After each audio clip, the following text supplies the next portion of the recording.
Pour ne rien manquer, abonnez-vous maintenant. Sud Radio Berkov dans tous ses états. Le face-à-face. Et je vous précise, auditeurs de Sud Radio, que, évidemment, au 0826 300 300, comme le disait Morgane, et que vous pouvez intervenir aussi bien sur notre face-à-face, et vous verrez, ce sera passionnant avec Tristan Edelman, que sur ce qui se passe actuellement en France, et que nous avons commenté avec Laurent Oberton en première partie. Ça vous concerne, ça nous concerne. Tristan Edelman, alors effectivement, vous êtes auteur, compositeur, chorégraphe, énergéticien, mais surtout... vous êtes quelqu'un qui parlait d'humanité. Vous savez, Arthur Adamoff, le grand dramaturge Arthur Adamoff avait un mot, il disait chalume. Alors quand on lui disait, mais qu'est-ce que ça veut dire la chalume? Il disait, la chalume, c'est la chaleur humaine. Et effectivement, c'est le fond. Et c'est le fond de vos deux livres, Les Indomptables, au-delà de l'effondrement, avec une préface de Louis Fouché qui est paru chez Talma, et le plus récent, mais c'est un même tenant, je dirais, Civilisation, mal-être, en finir avec le capitalisme. Là, vous jouez un peu votre Freud. Mais gentiment, c'est pas malaise dans la civilisation, c'est la civilisation, mal-être, également chez Talma. Et c'est intéressant parce que justement, je voudrais sortir avec vous de l'actualité au jour le jour, mais dont on est teinté, et raconter un peu, parce que ce que vous racontez, ce que vous dites dans vos livres, c'est d'abord... il y a un côté personnel avec ce qui s'est passé avec votre mère, avec votre père, notamment avec le Covid. Et on va en parler. Et puis, il y a quelque chose, vous dites, comment sortir par le haut de cette espèce de, je dirais, de marasme. Il y a heureusement des tas d'instants de bonheur. On va pas faire dans l'effondrement et l'apocalypse. En revanche, oui, effondrement il y a. Effondrement de narratif, effondrement, effectivement, d'éthique ou de projets communs. Alors, d'abord, est-ce que c'est parti d'une histoire personnelle, Tristan Edelman? Oui, tout à fait. Et le premier livre, ils ont été écrits ensemble. Le premier livre, quand je dis au-delà de l'effondrement... Oui, Les Indomptables. Les Indomptables, c'est-à-dire comment, quand sa maman se trouve dans le système infernal des hôpitaux. Alors racontez-nous, qu'est-ce qui s'est passé avec votre mère? Elle est tombée malade? Elle est tombée malade, elle est venue me voir, elle m'appelle, je vais pas bien, je prends son pouls. En énergétique, on a ce genre de technique, je me dis, oh là là, il y a quelque chose dans les poumons qui va pas du tout. On appelle les urgences qui répondent pas. C'était quand, en 2020? Janvier. Janvier 2020. Ah oui, juste au début. Juste au début. D'accord. Et alors, le Covid était déjà déclaré en Italie, puisque je faisais des allers-retours. Entre la France et l'Italie. Entre la France et l'Italie. Et puis finalement, je la mets dans l'ambulance, et là commence un véritable calvaire. C'est-à-dire qu'en 1 mois et demi, elle fait 5 hôpitaux, publics, privés, à 3 heures de son domicile. Pourquoi 5 hôpitaux Elle est renvoyée d'hôpital en hôpital. Elle est renvoyée d'hôpital en hôpital. Ça commence à la Salpêtrière. À la Salpêtrière, qui est après devenu l'hôpital spécialiste du Covid. Donc, et là, on assiste en fait à une torture avec ma famille, à une agonie, une torture, et avec quelque chose de très étrange, c'est-à-dire que le Covid, moi, je le connaissais de par la Chine, puisque et l'Italie, qui déjà été déclarée maladie du siècle, et la Chine, en tant qu'énergéticien, j'ai toujours été lié à la Chine. Et j'avais proposé aux médecins, mais vous croyez pas que c'est cette maladie, coronavirus, il y a des traitements. Et vous avez dit non, c'est pas impossible. De toute façon, c'est une petite maladie, c'est une petite grippe. J'ai fait, déjà, la grippe, c'est jamais petit pour les gens d'un certain âge. Et puis là, moi, je vois ma mère quand même dans un triste état. Et non. Donc, j'étais l'illuminé de service. Puis elle est morte le jour du confinement. Le jour même du début du confinement. C'est ça. Donc, c'était assez incroyable parce que les médecins ont changé de casquette, ont viré de discours, mais d'un extrême à l'autre. Ah bon? C'est-à-dire, avant, ils disaient c'est une petite rue, c'est rien. C'est ça. Puis rappelez-vous, on disait le masque, ça sert à rien. Au début, c'était ça. Les choses servent à rien. Bon, tout ça. Vaquer vos occupations, aller au théâtre, etc. Voilà. Et vous avez vu le changement, de tout au tout. En une nuit, finalement, ou d'une grippette banale, c'est devenu la peste noire. Et là, pareil, je leur dis, mais vous exagérez quand même un peu. Surtout qu'en plus, avec mes frères, on avait beaucoup travaillé la grippe espagnole, parce qu'on leur a comparé la grippe espagnole. Un de mes frères est spécialiste de la guerre d'Espagne et de la Première Guerre mondiale. Enfin, c'était complètement délirant. Et il n'y avait plus de juste mesure, il n'y avait plus de concret. Et on est passé du déni à la dramatisation, voire à la diabolisation. Donc ça, c'était très impressionnant. On est en plus allé au cimetière qui a été interdit. On pouvait même pas rentrer parce que soi-disant toucher les cercueils, ça peut être dangereux. Enfin, c'était très très impressionnant. Et il y avait quelque chose de surréaliste. Et en plus, ça me faisait rire parce qu'en Italie, qui avait déclaré ça 3 semaines avant à peu près, donc je voyais bien que c'était quand même une maladie bizarre.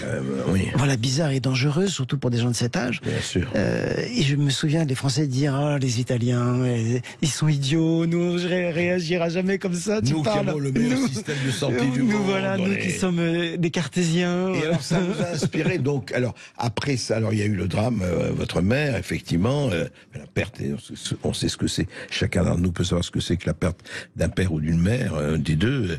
Mais ça vous a inspiré, alors quand vous dites justement, au-delà des effondrements, c'est à ce moment-là ça vous a inspiré, c'est-à-dire, bon, vous êtes énergéticien, donc vous occupez de coups, on va en parler, ce que c'est d'ailleurs, que cette énergie, ces énergies, mais ça vous a inspiré, c'est à ce moment-là que vous avez pensé, enfin assez vite d'écrire ce livre, c'est venu comment? Alors, en plus, mon père a suivi 6 mois après. 6 mois après votre mère. 6 mois après. Alors, ils n'étaient pas ensemble, donc c'était même pas dans un... Oui, voilà, ils vivaient plus ensemble, etc. Lui, il m'a parlé 3 jours avant en me disant j'ai vécu la Seconde Guerre mondiale comme enfant caché. J'ai l'impression, c'est de Caribe en Scylla, je veux pas revivre ça. Ah oui, carrément. Carrément, il m'a dit ça. Je veux pas revivre ça. Ça me rappelle la terreur. Alors qu'il m'en parlait pratiquement jamais. Hein. Vous savez, pour cette génération, c'est toujours compliqué de parler de la guerre. Bien sûr. Et puis 3 jours après, il s'est laissé mourir, quoi. Donc, en fait, ça m'est venu d'abord pour passer le trauma. Donc, c'était quelque chose de très personnel. Je voulais me souvenir. C'était assez hallucinant. Donc, ça a été une thérapie. Et puis, malgré cette violence, c'est vrai que j'ai trouvé des ressources que je comprends même pas moi-même. Pour passer une torture pratiquement programmée, parce que en plus ma mère n'est pas du tout la seule à avoir subi ça, et bien même avant ce genre avant la pandémie ou la dite pandémie, mon père n'est pas le seul à avoir subi le syndrome du glissement, qui est une forme de suicide, hein, on dit ça, c'est joli. Donc en fait, je me suis dit bon, il y a la thérapie personnelle, il y a le lien avec les autres. C'est toujours important de se dire, mais en fait, nous ne sommes pas les seuls. Et puis, j'avais envie de dire, mais même dans un calvaire, une torture extrême, on a les ressources de passer ça. Non seulement de survivre, mais de vivre, de retrouver de la joie sans culpabilité,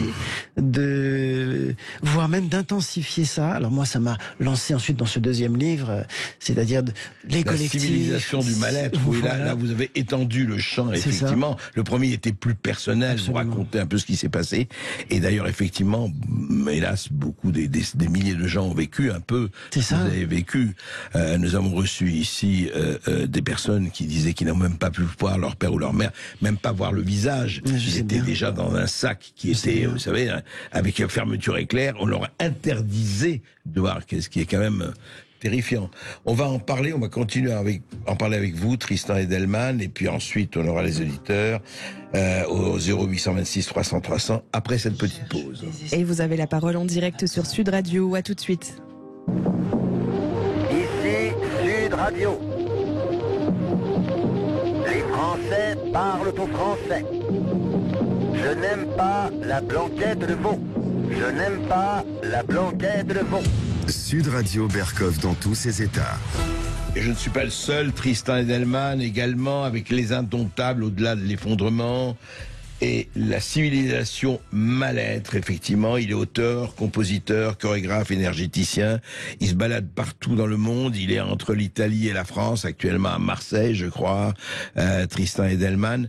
Alors, continuons un peu. Qu'est-ce que, au fond, qu'est-ce que, je dirais, pour paraphraser quelqu'un, de quoi le Covid-19, non pas la maladie elle-même, etc., est-elle le nom, de quoi les effets induits par le Covid-19 dans notre civilisation est-elle le nom aujourd'hui? Qu'est-ce que ça a induit pour vous? Et je parle à l'énergéticien. D'ailleurs, juste un mot peut-être avant, qu'est-ce que c'est énergéticien? Qu'est-ce que ça veut dire pour les gens qui ne le savent pas, et on est nombreux, moi-même?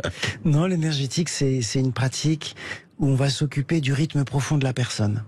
Donc on est fait d'énergie. Quand tu vois une plante qui s'élève, qui croît, en fait il y a une énergie vitale, voilà, et donc on a accès facilement à ça. On le sent en nous aussi, des baisses d'énergie, des montées d'énergie.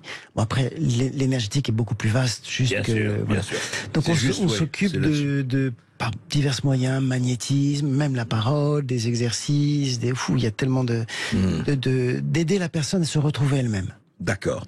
Alors justement, là, on s'est retrouvé effectivement avec cette pandémie, enfin ce qu'on a appelé une pandémie, le confinement, les gestes barrières, les mesures, les ceci, les vaccins, etc., etc.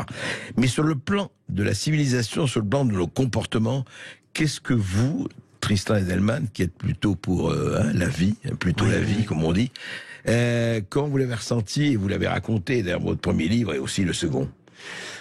Bon, ça a été pour moi une évidence.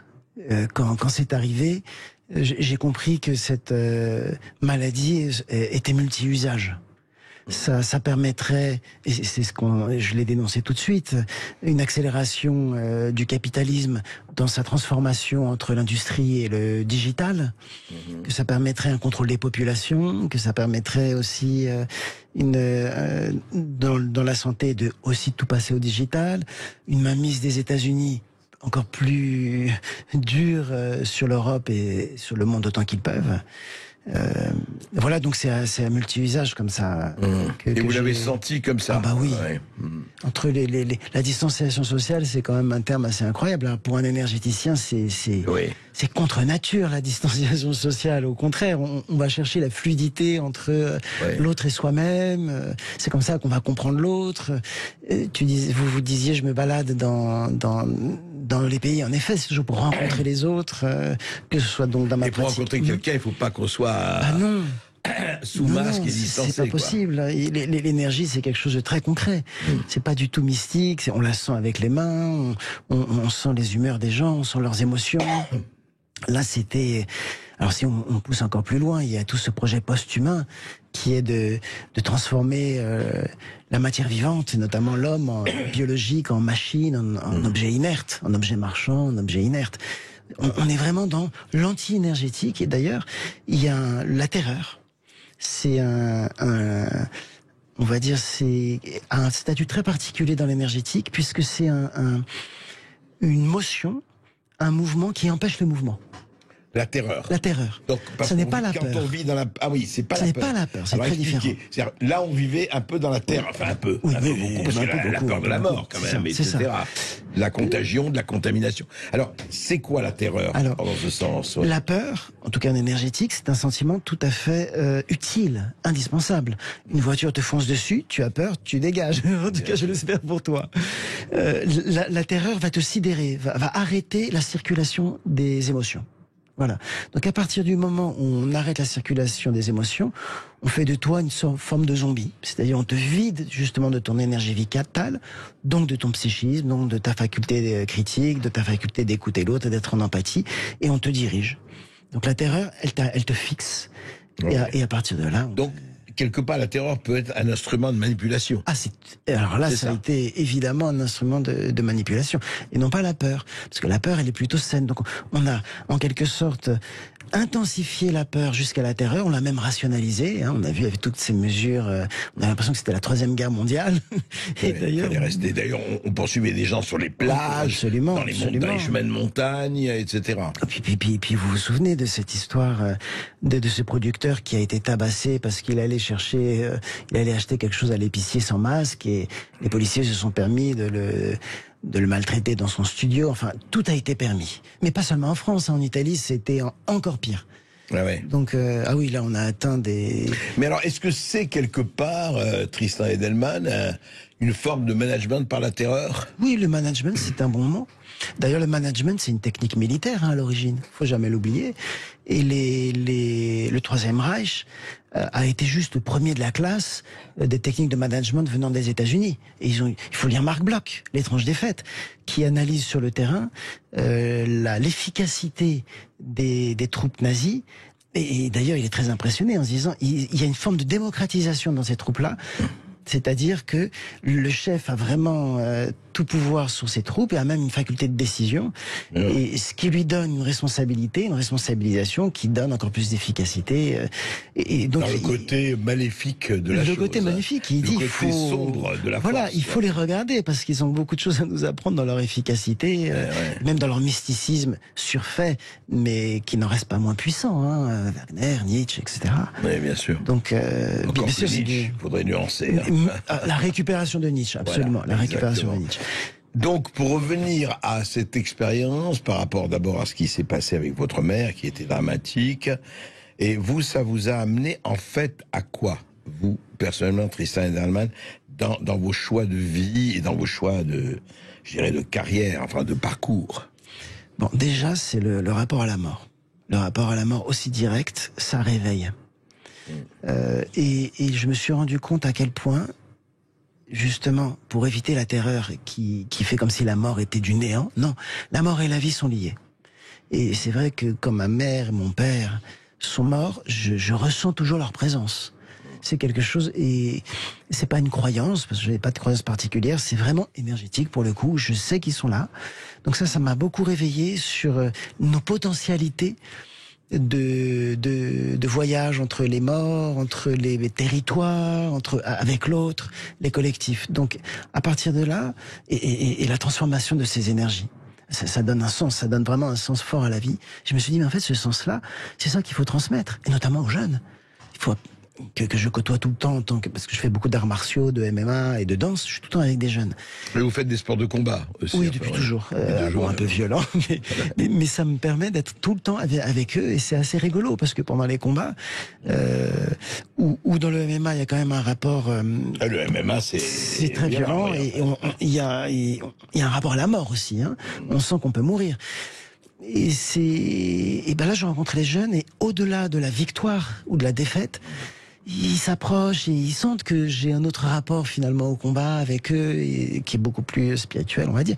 Donc ça m'a amené à me dire, mais en fait il faut transmettre ça, il faut redonner le sens, il faut redonner la respiration, parce que c'est là, hein, c'est même pas à chercher dans des programmes politiques dont on n'a que faire, on ne saura même pas ce que ça devient, mais c'est autour de nous, c'est très simple.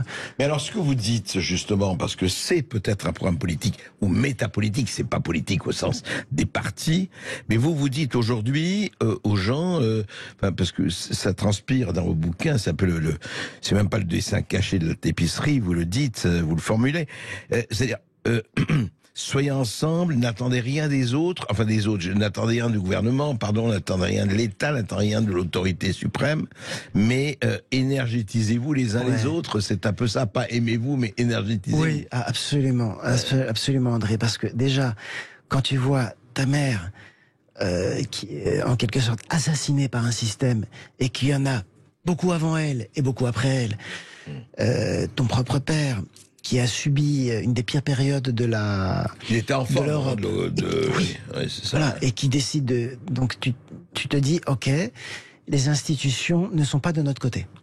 Et puis j'avais eu l'expérience des Gilets jaunes. L'expérience des Gilets jaunes, l'expérience des ronds-points, puisqu'à Marseille, j'avais ouvert avec une amie le théâtre Tourski, on avait accueilli tous les Gilets jaunes, on a fait des centaines de manifs, d'assemblées, etc. Et là, j'ai rencontré tout un chacun avec une force indomptable, parce qu'à mon avis, après ça a été, la gauche a essayé de récupérer, puis la droite, puis machin. Mais non, en fait, pas du tout. Moi, je peux vous assurer, c'était indomptable, les Gilets jaunes. Mais au début, on se rencontrait, on était de toutes les classes sociales, ça s'engueulait beaucoup. Ouais. Parfois, ça en venait au point, mais c'est très bien, c'est normal. Bien. Et puis à la fin, on est arrivé avec nos fiches de paye, chacun comparait le truc, et puis on arrivait quand même à se dire, mais en fait, il y en a Il y en a un qui nous arnaque tous, qui s'appelle l'État privé, puisqu'il est maintenant, il appartient au lobby en plus. Et ça a commencé à créer énormément d'union. Donc en fait, c'était un mouvement indomptable, profondément indomptable. Et alors ça m'a adoré. On va en parler de ces indomptables, vous en avez parlé effectivement, après une petite pause je crois. Oui, Morgane. Une petite pause et vos réactions à vous qui nous écoutez en direct sur Sud Radio. Le numéro, le 0826 300 300. Parlons ensemble de l'actualité des émeutes de la nuit dernière dans plusieurs villes de France et posez vos questions en direct à André Berkoff et son invité Tristan Edelman. On vous attend au standard, à tout de suite. Sud Radio Berkoff dans tous ses états. Les indomptables, au-delà de l'effondrement, position Talma, civilisation mal-être, en finir avec du capitalisme, aux éditions Talma également. Ce sont les deux plus récents ouvrages de Tristan Edelman, qui fait les sports de combat jusqu'au MMA, il faut le dire. D'ailleurs, l'énergie est un sport l'énergétique est un sport de combat aussi, à sa manière. Disons que le sport de combat fait partie de l'énergétique. Mais comme je dis souvent, je suis chorégraphe et je pense qu'aujourd'hui, chacun doit découvrir à la fois son côté combattant, pas guerrier, combattant et danseur. Je pense qu'il faut savoir toujours être souple et aller de l'un à l'autre. Il ne faut pas être naïf dans un monde violent, il faut savoir faire face à ça, mais aussi un monde où en carence de liens, en carence de proximité. Alors justement, parlons de ce malaise dans la civilisation. Sigmund Edelman et Tristan Freud se retrouvent de temps en temps. Non, alors, c'est quoi? Alors justement, si vous élargissez... D'abord, non, pardon, parce que pendant la pause, Tristan Edelman m'a raconté ce que vous avez raconté, l'histoire que vous avez inventée, il faut le dire, pour votre mère, avant qu'elle, justement, dans ces derniers jours, pour l'aider à garder espoir. Alors c'était compliqué parce que ma mère avait fait 2 thromboses, donc elle ne pouvait plus parler. Donc en tant que prof de philo en sciences politiques à l'université, c'était compliqué. On parlait par les yeux, et ça, l'énergétique m'avait beaucoup. Les massages. Aussi, on parlait par le toucher. Et en fait, avec mes frères, ma sœur, on se réunissait avant, tous les jours, pour refaire l'information. Parce que ma mère étant communiste, très philo-russe, adorant Poutine, croyant dans les gilets jaunes... C'était donc dans les années 20, je rappelle. Voilà. En 2020. En 2020. Oui.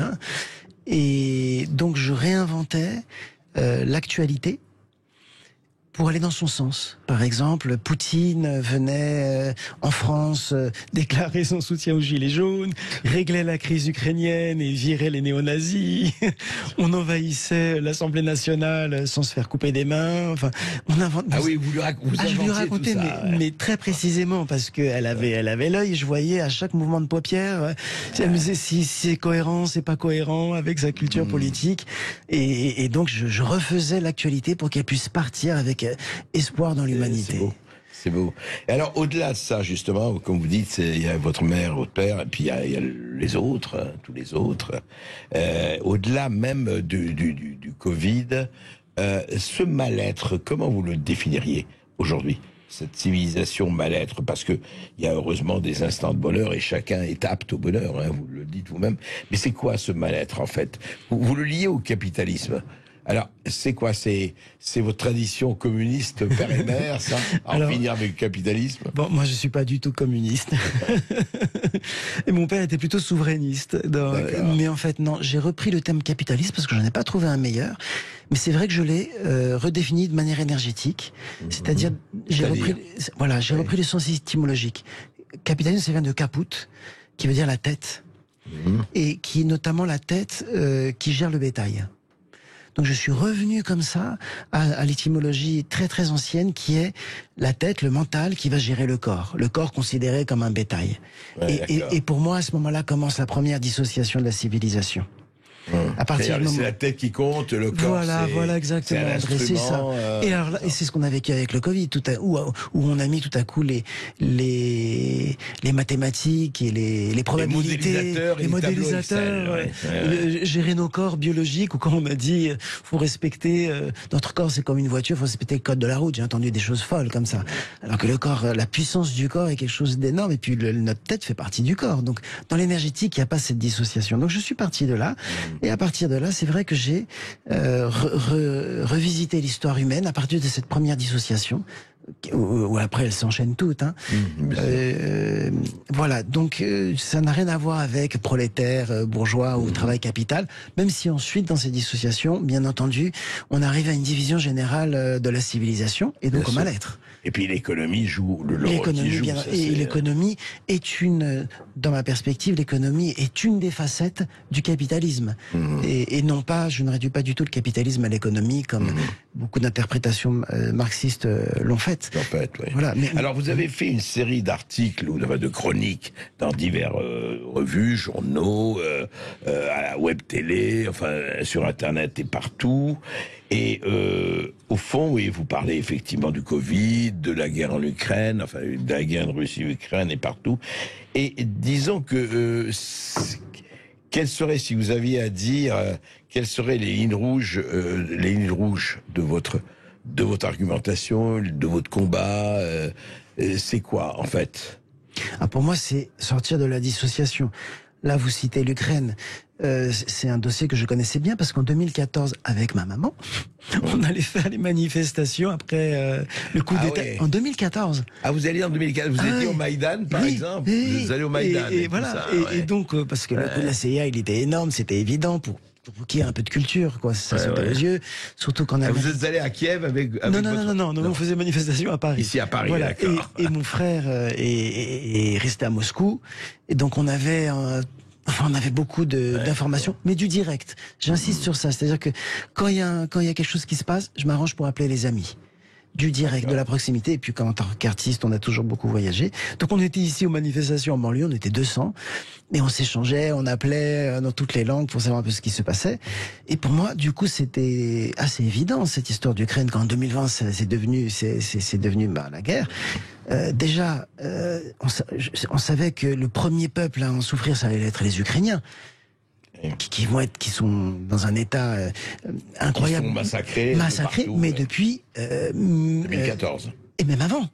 Depuis 90 et 2004 et 2008 où ils ont subi la crise immobilière. Bon, je vais pas rentrer dans les détails, j'ai écrit sur ça. Donc, on savait déjà c'était le peuple à en pâtir. On savait déjà que les deuxièmes peuples à en pâtir, ça allait être les Européens, évidemment. Puisque les Américains avaient besoin de récupérer leurs sous suite à la crise de 2008 qu'ils n'ont jamais résorbé. Donc pour nous, c'était assez évident ce qui se jouait là, que c'était des forces impérialistes, donc des forces macroéconomiques qui ne s'intéressent pas à leur peuple de toute manière. Et en plus, qui plus est, on n'a jamais demandé, d'ailleurs surtout pas demandé l'avis des peuples, qui probablement diraient non. On se souvient de 2005, la Constitution européenne, quand et bravo les Français, quand ils ont dit non, tout le monde a été décoiffé. On s'est assis dessus. Donc voilà, on sait bien que le peuple, quand il s'y met, il a toute son intelligence. Donc c'était assez évident que ça allait être contre nous au bout du compte, et avec les ventes d'armes, avec ensuite les biolaboratoires, mais on le savait déjà. J'ai gardé les tracts. Toute l'histoire des biolaboratoires, tout ça, on en parlait déjà. Alors les biolaboratoires, non. Ça c'est vraiment sorti là. Mais en tout cas, tout ce que j'ai dit avant, on savait que c'était aussi une plaque tournante.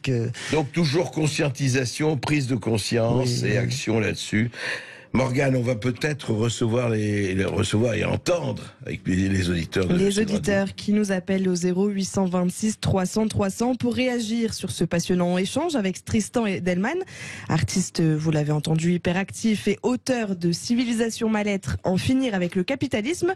Mais réagir également, André, sur l'actualité du moment, l'actualité de la nuit dernière, notamment les émeutes dans plusieurs villes de France. Jean-François est au bout du fil pour nous en parler. Bonjour Jean-François. Bonjour Jean-François. Bonjour André, bonjour à tous. Merci de me laisser la parole. Tout d'abord, merci pour vos émissions et la liberté qu'elles donnent aux auditeurs. Merci aux gens. Un appel pour dire ma désinvolture, mon incompréhension de tout ce qui se passe en France actuellement et depuis longtemps. Des actes négatifs sont produits par exemple par de jeunes gens et ils donnent des actes qui sont encore plus dramatiques et personne ne s'insurge contre cela. Être la nuit à 15 ou 16 ans sur une moto, remonter un sens unique et mourir d'une manière dramatique, la police est derrière, les villes brûlent, c'est incompréhensible. Encore aujourd'hui, ce jeune homme, c'est vraiment dramatique. Hein. Oui, Naël. De par son comportement, il a induit un résultat qui est encore plus dramatique. Et quand je vois les villes brûlées, j'entends tout à l'heure les commissariats incendiés, pillés. C'est juste un peu le monde à l'envers quand même. On fait tous preuve de civisme depuis toujours. On fait attention les uns aux autres. On sait qu'on ne peut pas faire n'importe quoi. Il y a une autorité policière, mais je n'aimerais pas faire partie de la police. Je pense que si je faisais partie de la police aujourd'hui, je démissionnerais. Même les politiques les lâchent. On en a parlé avec Laurent Berton tout à l'heure, effectivement. Il y a un vrai problème aujourd'hui, oui, comme vous dites. Et on retourne la situation, et tous, les grandes phrases, et tous, ils pleurent. Mais il faut, je pense, je ne suis pas du tout pour la sévérité. Moi-même, je suis issu de l'immigration par mon grand-père. Quand il arrive en France, la France est devenue son pays. Il a toujours respecté les règles. Et c'est comme ça que ça doit marcher. Donc à un moment, il faut arrêter de se voiler la face, de se dire l'intégration, quoi que ce soit. Il faut que les gens aiment le pays dans lequel ils vivent, où ils sont nés, et ils le respectent, et ils respectent les autres habitants. Merci Jean-François. Non, mais merci pour ce que vous avez dit. Je pense qu'on a plusieurs auditeurs. Avant de redonner la parole à Tristan, je voudrais qu'on écoute quelques auditeurs. Morgane, nous avons Loïc qui nous appelle de Lourdes. Il souhaite échanger avec vous, André Berkoff, et votre invité, Tristan Edelman, l'artiste engagé. Bonjour Loïc. Oui, bonjour André, bonjour Tristan. Bon, déjà, je suis ravi d'entendre une personne énergéticienne dans votre émission. Ça fait du bien. Moi, j'ai une image que j'avais vue il y a quelque temps sur Internet, en fait, où c'est très bien imagé. Au début, on a une personne face à un mur qui ne voit rien. Après, elle monte sur quelques livres, élève toute la guerre, tout ce qu'on parle très souvent. Et elle monte encore sur d'autres livres, et là, elle voit le cosmos, tout ce qui est un peu univers et tout ce que le système nous cache et veut pas que nous sachions, à savoir qui on est vraiment. Jolie image. Ça c'est un peu la base du système, comment il nous manipule et comment il nous mente depuis tout petit. C'est des lois qu'ils connaissent et que nous on connaît pas, comme la première que l'on crée notre vie avec notre pensée. Donc voilà pourquoi dans toutes les infos, il y a toujours autant de négatifs pour amener les gens à co-créer ce monde négatif d'horreur dans lequel on vit. Et sinon, juste une petite parenthèse, tout à l'heure vous avez demandé pourquoi il y a autant cette société est autant ahurissante comme je le vois maintenant, avec autant de personnes énervées, stressées et tout ça. Pour moi, le problème, il vient avant tout de ce que l'on mange, parce qu'on est ce que l'on mange, et normalement nous devrions manger de la nourriture qu'on appelle cosmotellurique, qui vient du ciel et de la terre. Je pense que Tristan est d'accord avec moi sur ça, et qu'en fait toute la nourriture qu'on mange, elle est faite de produits chimiques, donc produits chimiques pour le corps, on ne se sent jamais bien, les gens ne se sentent pas bien, sont énervés, sans parler de la nourriture, de la viande qu'on mange. Loïc, on va pas s'étendre trop, voilà, c'est bien, voilà, c'est très bien. J'ai d'autres trucs à dire, mais je pense que ça vient de ça et que Tristan sera d'accord avec moi que c'est un peu le problème. Et justement, ils veulent nous désunir, alors réunissons-nous un peu et très bien. Arrêtons de faire très bien.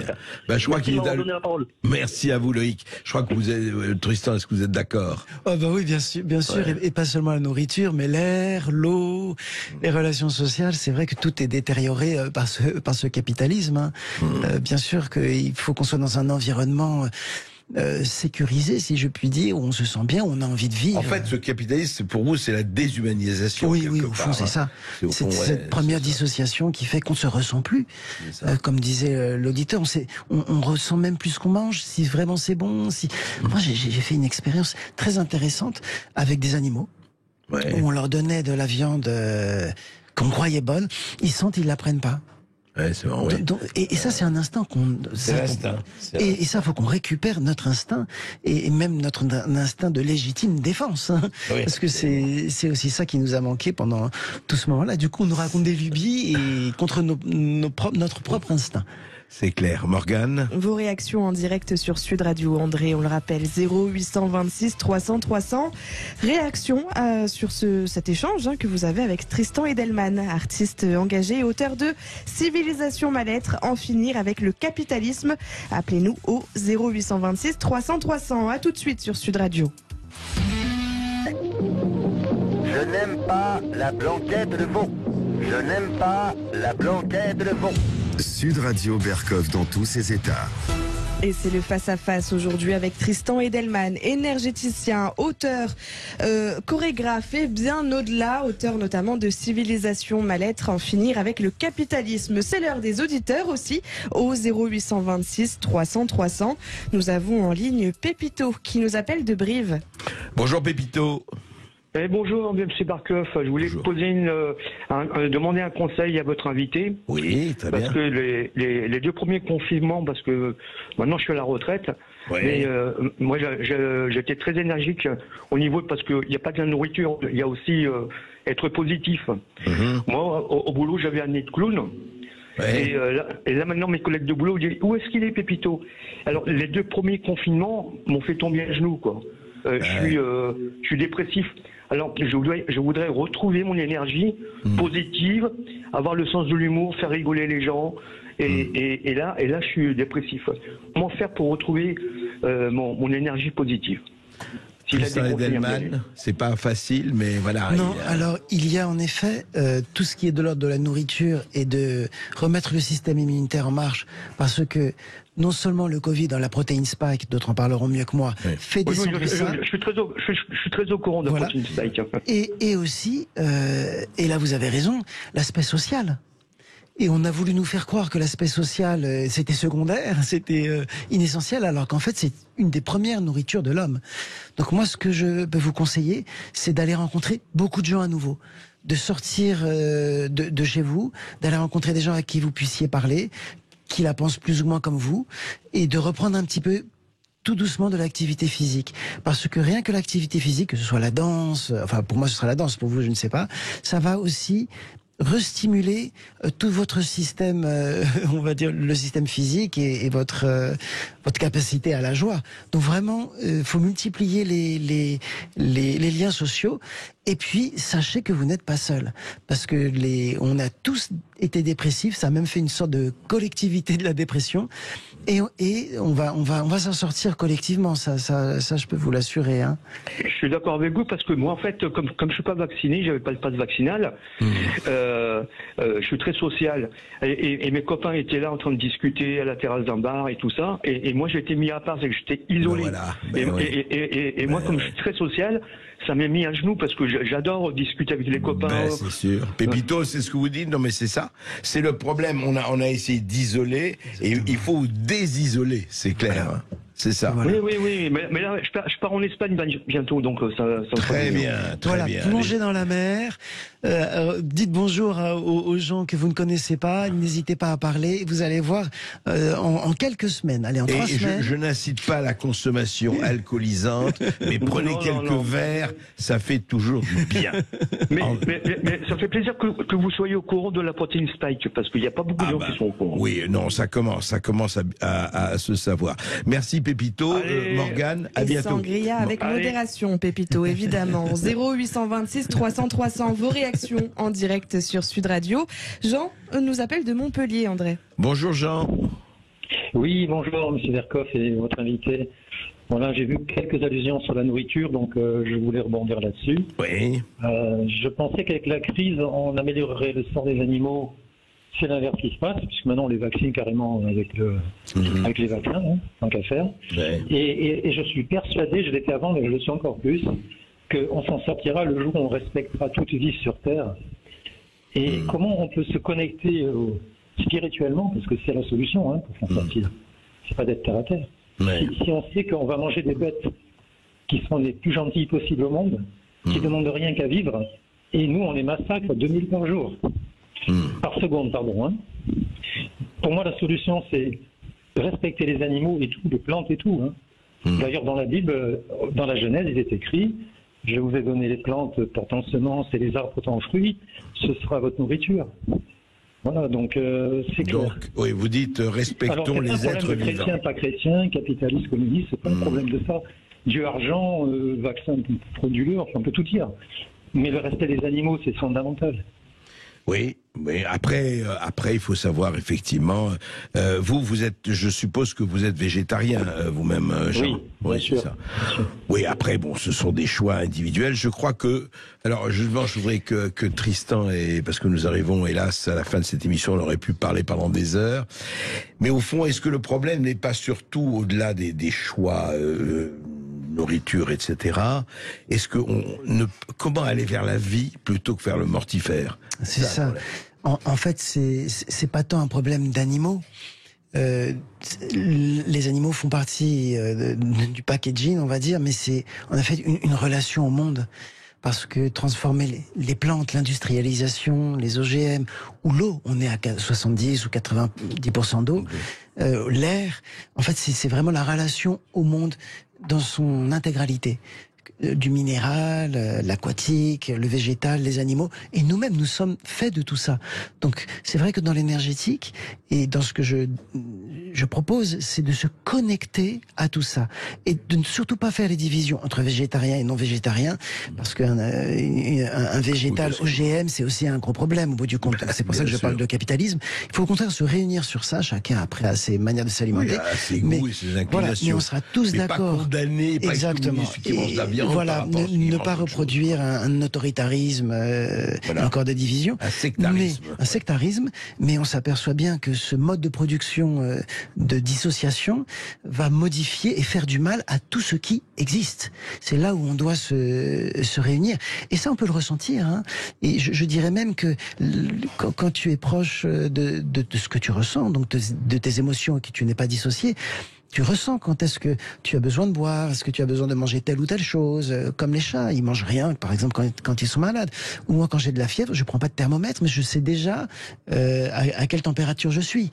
Ah oui, et, sans thermomètre. Et c'est pas de la magie, c'est juste une présence à soi, une présence au monde, une présence à l'autre, avec une manière de vivre déjà différente et qui sort pas d'un dogme communiste que je ne suis pas, ou d'un autre, hein, qui est vraiment une manière d'être que j'ai appris dans les voyages, que j'ai appris dans les rencontres, que j'ai appris dans les expériences, dans les confrontations.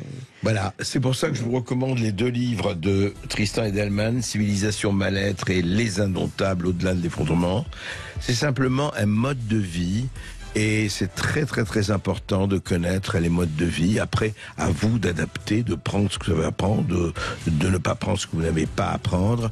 Mais c'est toujours important de se confronter. N'oubliez pas notre devise, c'est la devise de Montaigne. Nous sommes pour le frottis des cerveaux. Et puis dans l'apaisement. Dans l'apaisement. C'est vrai, c'est très important. Oui. Le frottis des cerveaux, des corps, des âmes. C'est ça. Il faut pas éviter le conflit, mais on peut aussi faire tout ça dans une forme de sérénité qu'on peut rejoindre. C'est pas du tout un idéal fou. Ainsi soit-il. Des frottis apaisés, donc. Merci beaucoup, messieurs. Merci à tous de nous avoir suivis. Rendez-vous demain à 12h30 pour Berkoff et sa culture dans tous ses états. Passez une excellente journée à l'écoute de Sud Radio.